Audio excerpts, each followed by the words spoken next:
When's your favourite time of year?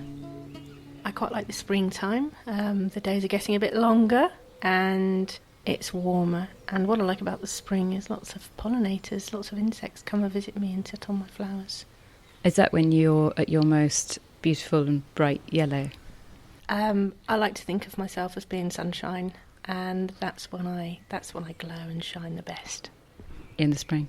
In the springtime. And how long are you out for as a yellow flower?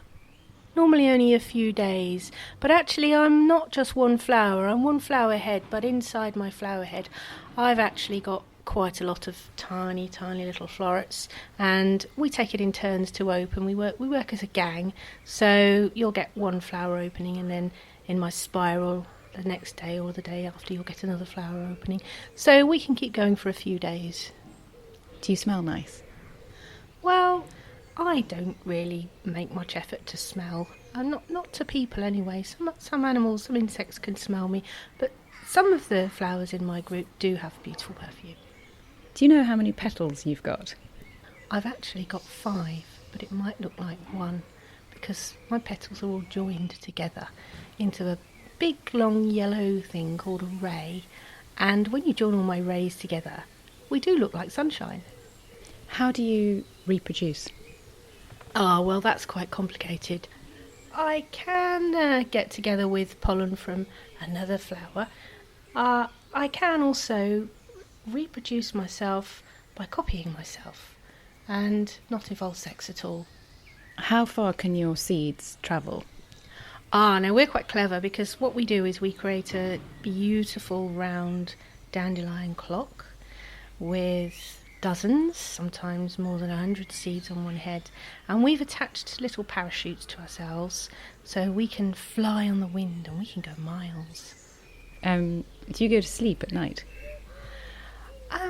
Well, I close my petals. I only really put time into opening when it's going to be sunny, and I like to have a little rest at night, so I shut up my petals in the evening.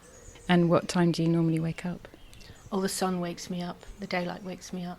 I notice it straight away when the sun comes up, and I start getting ready to open up. And really, it's about when the insects are there, because the insects seem to like the sun, and they like the warmth. But if it's rainy and cloudy and the sun's not out, do you still wake up? Oh no, I don't really bother if it's wet and rainy. I stay shut. What's the point on a cold, drab day?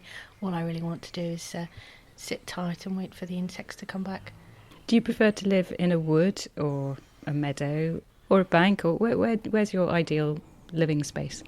Well, actually, I'm not really that fussy. I'll go where I land, and that might be somebody's garden. It might be a hedgerow. It might be a field. If I'm in a field, I've got to be careful I don't get chewed. But I've got lots of I've got a sort of a rosette of green leaves that clings to the ground and hugs the ground, and so if I do get my top chewed off, I can just grow back, and that's not a problem. I like being in gardens, but not when people don't want me there. Which insects like you? Everybody likes me. I'm just golden and beautiful, and I'm full of nectar and pollen. I've got a great big landing pad for things to sit on and enjoy the sun. They can sunbathe, they can meet with their friends, hoverflies, bees, butterflies, small bugs and beetles and thrips. They all visit me. Can we eat you? Lots of people pick me, and my ancestors for thousands of years have been picked and used by people and other animals for all sorts of purposes. If we did eat you, would we want to pee? I've got all sorts of clever chemicals in my body that do all sorts of clever things, and it is possible, if you eat enough of me, you might find you need to go to the loo.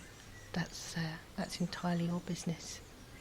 If your stem breaks, you ooze this milky white fluid. What is that? Well, it's called latex. It's a white sticky liquid, and it's a great way to stop animals from eating me. It's pretty bitter, and it's not the most pleasant taste, and it's very sticky, so it's a good way to try to tell animals to leave me alone and stop eating me. What's your greatest fear? that somebody will pull my head off. But if they do, it won't matter because I'll grow another one. Do you contribute to a healthy soil? I help to make soil when I drop my leaves and when they get eaten by tiny animals and the fungi comes along and does what it does. I love it when the earthworms tickle my tap roots. If you had a message for us, what would it be? Please don't cut my head off. Please enjoy me. I'm very useful. I'm beautiful. And if you have me in your garden, you will have lots of other wildlife too.